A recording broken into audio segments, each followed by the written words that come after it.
Welcome to the very first edition of Sports Talk with DK. Sports Talk. Working on some new music on that one. Yeah, probably not going to be Lucas singing it. I like it. That was Lucas. I don't know. Maybe I will. I don't know. We haven't decided yet.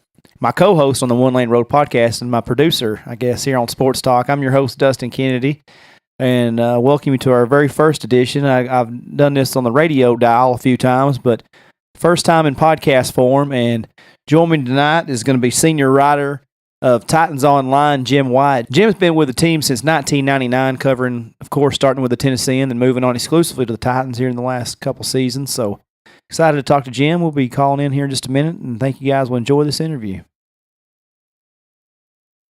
All right, joining the show this week, we have senior writer for Titans Online, Jim Wyatt. Jim, how are you tonight? I'm doing great. Hope you're doing well. We're doing great. We got sure hate to ask you to give us a few minutes here on the just days before kickoff the NFL season. I know you got a busy week ahead, I'm sure. Yeah, it's a busy week. I'm happy to join you. I'm looking forward to the start of this season, and it'll be December before we know it. Once the regular season starts, things move pretty quickly. And hope it lasts into February around Nashville, right? Yeah, it'd be a lot of fun. I think certainly people got a little taste of what it's like for playoff football again around here. Won a playoff game, and then saw the season end in New England. But it was a fun ride, and I think people here are excited about starting another one up. And the roster got better. Unfortunately, our division got better, so that's one of the obstacles, for the Titans this season. I guess to kind of jump into it, since what's some of your expectations of this offense under Matt LaFleur this year? You've kind of seen him prosper with other teams and other quarterbacks. Is this? I know a lot of people are excited about what he can do with Marcus Mariota. What's your expectations of what we might see? Well, I think it certainly has potential to be good and has potential to be exciting and potential to be much improved. But I do, end of the season, thinking that, certainly it may take a little time for it to get the way everybody wants it to be. And I think the hope is that you can still win games and still have some success along the way. I mean, Marcus Mariota having an entire offseason to get ready instead of recover from an injury is a big plus. Having a guy like Deion Lewis now paired with Derrick Henry is a plus. Having Corey Davis in year 2, healthy and ready to go, and the same with Kaywan Taylor heading into his second season, that's a plus. And having Tajay Sharp back after missing last year is a big plus. So you pair those guys with Rashard Matthews, get another year guy back in Jonnu Smith, and there's some reason to be excited. But with that said, you can't just snap your finger and expect everything to be perfect from the get-go. When you have a new offense, I think it's going to take a little time, but I do like some of the things I've seen so far, and I think there's potential for it to really grow, from September all the way to the end of the season. All that offensive firepower that you mentioned, do you think the Titans kind of get maybe a bad rap, or some of those guys are underrated by a lot of the media? Because everybody, I know you got asked multiple times about Dez Bryant in the offseason, which was never going to happen probably here. But do you think this is a willing receiver core that we got here to do some good things, or can you see exactly kind of where some of the skepticism is coming from the critics there? Well, I understand the questions. I mean, it's a talented group, and I watch these guys in practice and think, these guys have a chance to really be good. But a lot of them are unproven. I mean, yeah. We haven't seen Corey Davis do it for an entire season. He just scored his first touchdowns in the playoffs. Kaywan Taylor just into year 2. You look at his stats; they don't knock your socks off looking at him from last year. And Tajay Sharp hasn't played a game in a couple of seasons. So I get where people question things. A team got a big boost when they got Rashard Matthews back a couple of weeks ago, and he's going to help. But a lot of unproven guys, that are going to have to be productive for this offense and be accountable and be reliable and be be good when the games count, because if they're not, and especially if they can't stay healthy, it's going to make things more difficult on everyone. What do you think are some of the biggest challenges and obstacles going into the season, as far as whether it be the division opponents or anything? What are some of the obstacles you see them facing? Well, I think the schedule's tough. I mean, I think players, coaches, they'll say, "Hey, we're focused on Miami, and that's all we care about," and that's true. I, as a reporter and somebody who looks in advance at stuff, I understand the challenges on the schedule. I mean, after Miami, you've got Houston coming in. I saw Houston put 57 points on the Titans last year down there when Deshaun Watson was healthy, and he's back. And then after that, there's a 5-game stretch before the bye week where you're playing teams that either went to the playoffs or finished with a winning record. That includes Jacksonville, which won the division and probably should have gone to the Super Bowl last year. It includes Philadelphia, who won the Super Bowl last year. And then you got a tough stretcher at Buffalo and Baltimore and San Diego, 3 teams that won 9 games. So that's a tough road to hoe.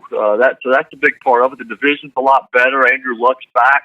I think, again, the young receiving corps is going to have to rise to the occasion at the start of the season, dealing with a banged-up group at outside linebacker, and you've got to get those guys healthy. So things are going to have to come together for there to be some success, and it's not going to be easy with the way the schedule starts off.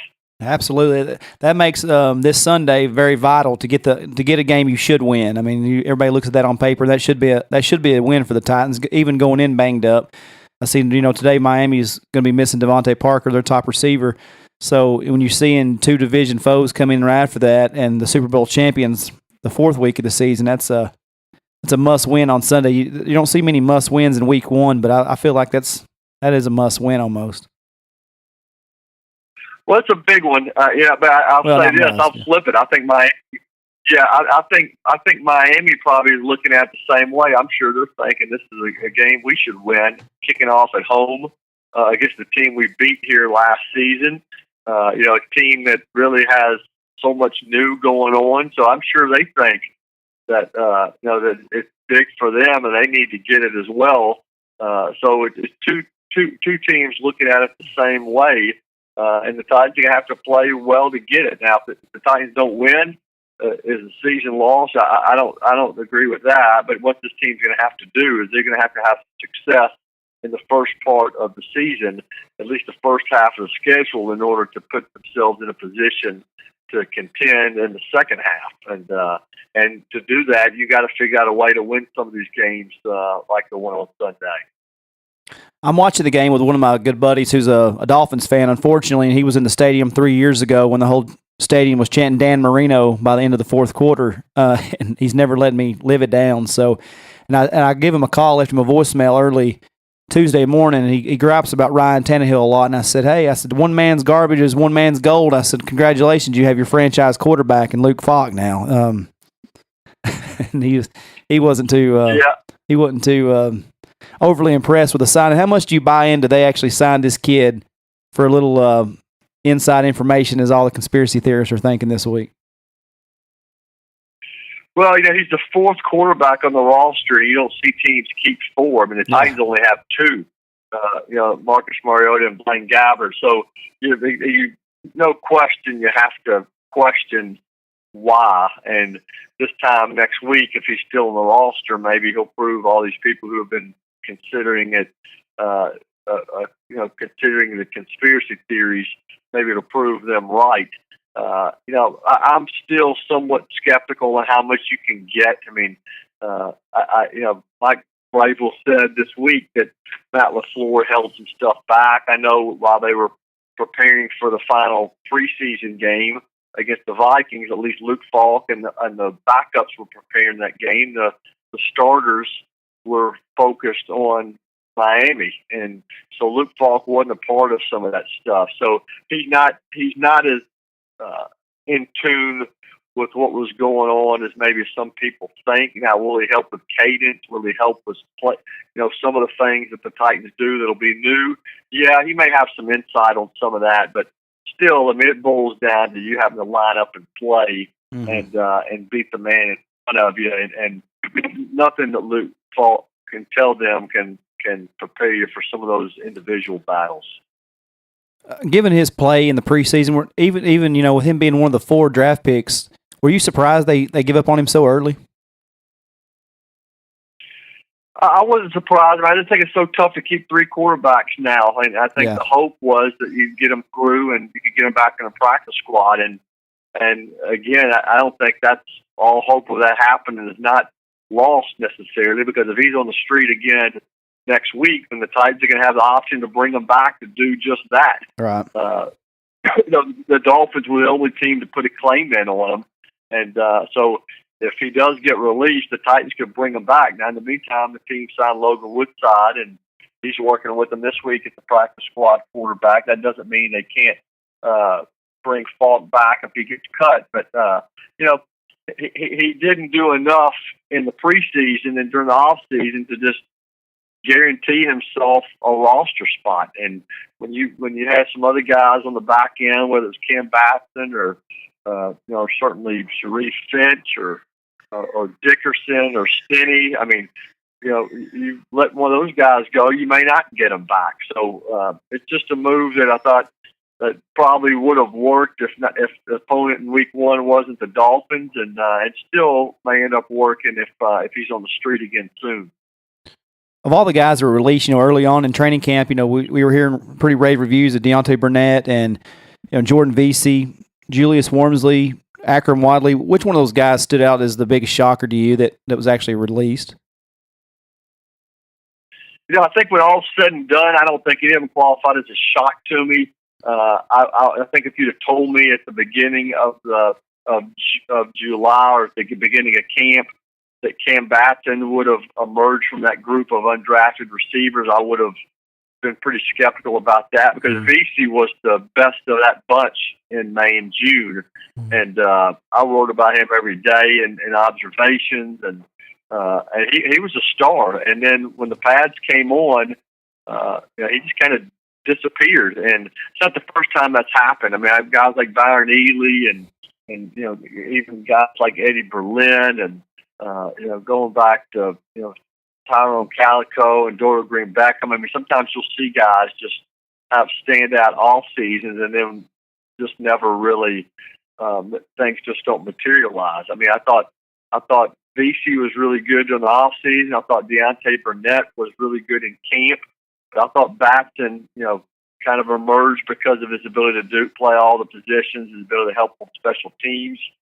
Wadley, he came in with great credentials, but when I watched him at the end of the preseason, I didn't say, "Hey, this is a guy you got to keep." It was clear that David Llewellyn was the number three running back with no questions asked in my mind, and now Dawkins stayed around as the 4th running back on the practice squad. So I don't think any of those really qualified as a big surprise to me.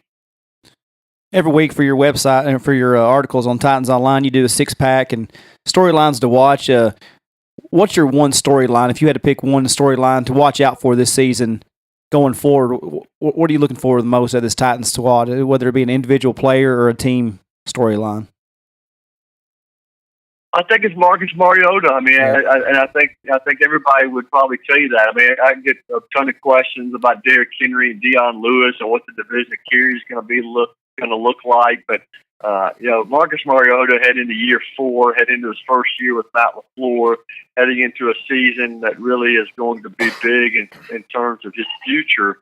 I mean, I think just how quickly he develops and how he develops under the new offense is the biggest key to me. I mean, I think certainly last year he wasn't as good as he was his first 2 seasons. I think a lot of that had to do with the fact that he couldn't prepare like he did in previous off seasons because he was recovering from an injury. But I think it's a good pairing with Matt LaFleur, and just how he looks, getting back to himself, getting back into doing some RPOs, getting back into more of a looser style of play like he was in Washington. I mean, in Oregon when he was in college.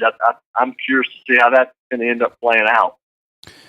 It's going to be interesting to see because, I mean, you're right. I feel like he's on the roster next year regardless, but whether he's making, $30 million a year next year or still on his rookie deal will be decided upon this season. And I think as the season went on last year, when with the stiff arm on Barry Church and the playoff games, he showed that he looked healthy for the first time, and like you said, he had a full off season. So exciting to see with this offense opening up and all the offensive firepower he's supposed to have. It will definitely. I agree with that answer there. I think all of us are excited to see what Mariota can do. And to wrap it up, we're out here on your.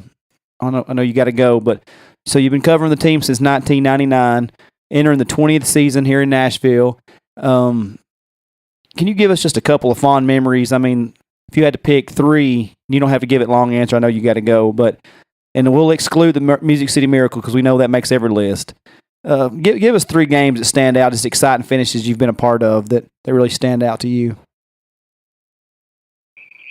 I think if I had to pick three, I mean, not counting the Miracle, I mean, I think then I'm going to go to, the Super Bowl. That's kind of a layup there because it was such a big moment for this franchise and for this city, and just to see the turnout of Titans fans in the Georgia Dome. My family was there. I mean, it was somebody who grew up in Nashville and never dreamed that we'd have an NFL team here.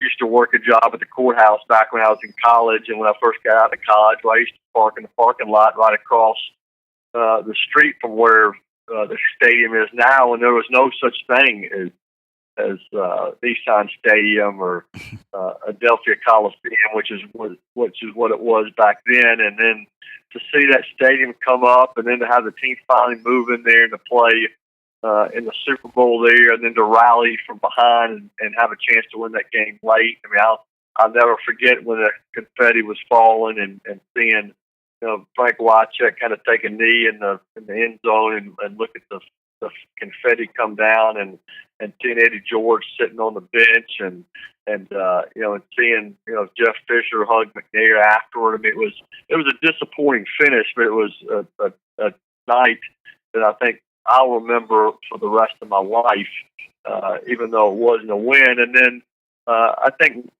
2 and 3 in no particular order. I mean, I think one of the most underrated games ever that I remember was the game against the Steelers, the playoff game, where Joe Nedney hit a field goal to win that game after he had missed one, and there was a roughing. The kicker penalty called, and the fireworks went off early.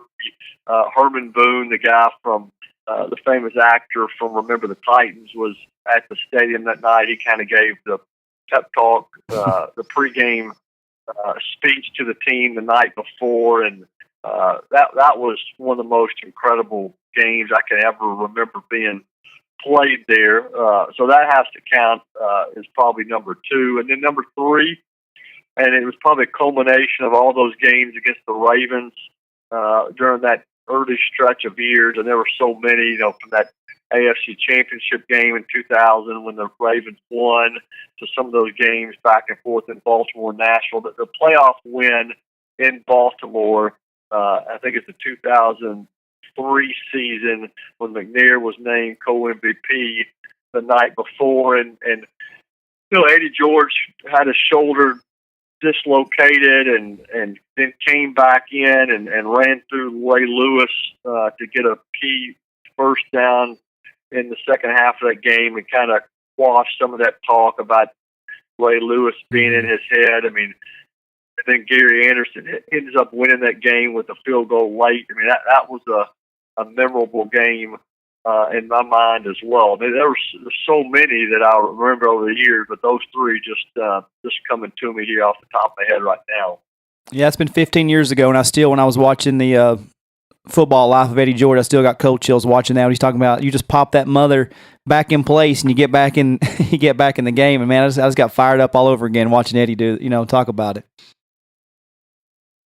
Yeah, he's a tough guy, and certainly the era he played against some great defenses and just got the ball over and over and over again. I mean, and then when that play happened in 2000 where Ray Lewis, intercepted the pass and went the other way. I mean, the people remember that now as Ray Lewis taking the ball away from him, and some people wrote that he stole his heart and all that stuff. I mean, Eddie didn't make the play and didn't make the catch on that ball, but it's not like Ray Lewis ripped it out of his hands and out-muscled him for it. And so Eddie had to put up with a lot of that talk from Baltimore and people questioning him here as well. And for him to run through him, and he ran through him and let him hear about it that night, that was cool to see Eddie do that.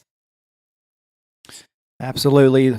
Miss those days, but I think we got a lot to look forward to this coming season. And know you got to go, so I appreciate your time. Look forward to reading your stuff, and have fun down in South Beach. I know that's a trip you hate to take there in week one. I'm curious to know, does the curfew apply to Jim Wyatt too, being a part of the staff? Yeah, I'll have a self-imposed curfew that night. I mean, back in my younger days, maybe when I was hit the road and running with my Tennessean crowd with George Walker and Kuharski was in that bunch, and maybe John Glennon, and sounds like trouble. Yeah, we got out and had fun night before games, night after games, and had some good trips down to South Florida. But now, working with the team, I'm a lot more low key. I'm looking forward to landing, putting on my running shoes, going for a jog down in Fort Lauderdale, somewhere on the streets, and then maybe taking the shoes off and going for a walk on the beach, listening to some music. Before trying to find some seafood, and then hitting the bed, getting ready to be on that first bus to go to the stadium Sunday morning. So a lot more low key than maybe trips when I was younger, and wasn't as worried about things as I am now. I understand that. Well, all right. Well, thanks again. Have a fun trip, and we'll talk to you, I'm sure, later on in the season. That was senior writer, Titans Online, Jim Wyatt, J Wyatt Sports on Twitter. All right, that was Jim Wyatt. Always glad to have Jim on the show, Lucas. Good interview. Always good, strictly professional, and I know that guy's he knows sports, doesn't he? He's right to the point and gets it out there. Well, he sure does, and I know. Shoot, he gives interviews to anybody. I mean, he's always all over the radio for the guys on the zone on all three morning show, or the morning show, midday, and the evening show. So we appreciate him coming on with us, and busy guy. I mean, kick off to the season here in 4 days. So they're going to Miami. It's a winnable game, and I think, if there's one game, the Titans finished the season with 9 wins last year. They really had a hiccup down in Miami last year. Uh-huh. It was, of course, the one game Marcus Mariota didn't play. Matt Castle was the backup. He played. It was the big time ratings draw of Matt Castle versus Jay Cutler. So definitely a game the Titans should have had. Looking back at it, but. Miami kind of hurting. They're going to be missing their wide receiver, like we mentioned. The Titans are going to be banged up going into the game, but very, very winnable game, and gotta for sure have that. And I said must win. I might have overreacted a little bit as a Titans fan here, but when you got Jacksonville, who was 2 minutes from the Super Bowl last year, and Houston coming in like that was the home opener is Houston. The week after, and like Jim said, they put up 57 on us last year with Deshaun Watson, the quarterback, healthy. So. Well, let me ask you a question or two here from I thought was interesting from the interview. What do you think is going to be the biggest challenges and obstacles facing the Titans this season? Well, I think it's the division. To be honest with you, if you go back as recent as 3 years ago, 4 certainly, the AFC South was it was the laughing stock between Jacksonville, Houston, and Tennessee. Of course, Indianapolis had a pretty good stranglehold on the division, the better part of a decade. With Peyton Manning, and then having the fortunes of turning right around with Andrew Luck with the first pick of the 2012 draft. Since they've kind of been down the last couple of years, especially last year with Luck being injured, and it really is. There's a chance Tennessee could win 9-10 games and finish third in the division. It's really that stacked right now, and not all divisions are so fortunate. A lot of teams are picking. Jacksonville or Houston to win the division, but also for the other two that don't make it, Tennessee and whichever of the other ones, to come out with a wild card. So it's a work in progress. I think the Tennessee Titans, I think their roster is improved. I think, they sacrificed a lot by moving up in the draft so many times to get the players they wanted. But Harold Landry, I think he showed in the first preseason game what he was capable of, and whatever reason he slid in the draft. The Titans knew he wouldn't be there at 57, so they traded up to 41. I traded up from 25 to 22 to get Rashawn Evans, linebacker from Alabama. So, they mortgaged some draft picks there to get the guys that they wanted. But then again, with Jacksonville, you're 2 minutes from the Super Bowl last year. Again, they have the most money in free agency. Again, they spend the most money. I don't think Blake Bortles is as bad at quarterback as a lot of people think he is. He's still not who I'd want to lead my franchise, but with a defense like that, you can afford to just give the ball to Leonard Fournette and run the ball some and hope your defense pulls you out. Houston, if they come back strong with Whitney Merciless, J.J. Watt, Jadeveon Clowney, a very, very impressive defense. And like I said, Deshaun Watson was just putting on a show last year. I know he burned up the waiver wires in fantasy football when when they finally started him. They lied to themselves and tried to start Tom Savage first of the year, and boy, as soon as they put in Watson, he was putting up 30, 35 points a week on fantasy. Derek Rich grabbed him up and was loving it in our fantasy league. That is, to me, that's the biggest challenge, and as always, staying healthy. Right. Well, talk to me a little bit more about Mariota's development. What is it that he still needs to develop in? Because there's a lot of hype around Mariota. So what is it that where's he still got to grow at? Well, to me, he's coming off a season where he threw, I think it was 13 touchdowns to 15 interceptions. Whew. And you see the potential in year one, you see the potential in year two, but he came in with Ken Wisenhunt, then Mike Mularkey. Right, maybe had Wisenhunt been fired? I can't remember. I'll tell you what, runs together. But well, he's had so many different coordinators, offensive coordinators. He's worked with different quarterback coaches his time there, and and he never truly got healthy. He didn't have an off season when he hurt his leg on the Christmas Eve game 2 years ago. He never really had the off season to train like you really need, and of course, he didn't have good chemistry with his receivers when he did come back because they didn't have that off season. And as the season went on, like me and Jim were talking about there, and in the game at the last game of the year when he gave a stiff arm to the cornerback from Jacksonville there, Barry Church, kind of threw him down to the ground and put basically with that one play put Tennessee in the playoffs. And then in the playoff game, hell, he threw a touchdown pass to himself. Right. Albeit he threw a pass that should have been intercepted. Then a guy pushed him, and he just happened to. But still to have the awareness to catch the ball and hit the pylon with it. He's the kind of leader you want. There's no off the field silliness. You never have to worry about him being on the Channel 5 news in the morning for anything crazy. Right. He's the kind of guy you like in the community. He's a likable guy, but really realistically, you're another injury, or you're a year of not progressing away from possibly being the next Jake Locker, a high draft pick that didn't pan out. Mm-hmm. So I think he's here next year regardless. I think they go ahead and give him the fifth-year option. Mm-hmm. But whether he's making $150 million contract or whatever they're throwing at quarterbacks now. Right. That remains to be seen. But he's pretty consistent. I think he's around 61% on his completions usually, and he's a mobile quarterback, which is a big part of today's NFL game. But these defensive coordinators, they're quick to fix that. There's been many guys that come in the league as just running quarterbacks, and they shut that down pretty quick in the NFL. That's what these defensive coordinators, are paid to do. Right. They come in the first year on fire, then they get you on tape for 16 games, and they have a whole offseason to shut that down. Right. And, you can, whether you point to Vince Young or Robert Griffin, so many of these quarterbacks that didn't get it as well after year one. So I think he's there. He showed many flashes. A lot of it's just injuries. He's not played a full season yet. And anytime you're throwing two more interceptions than touchdowns. But there's positives. He's never thrown a red zone interception. If you get it in the end zone, buddy, he's going to get it in there usually. Mm-hmm. He's still, like I said, he's very consistent in the red zone. He's a quiet leader, but it is big. Like I said,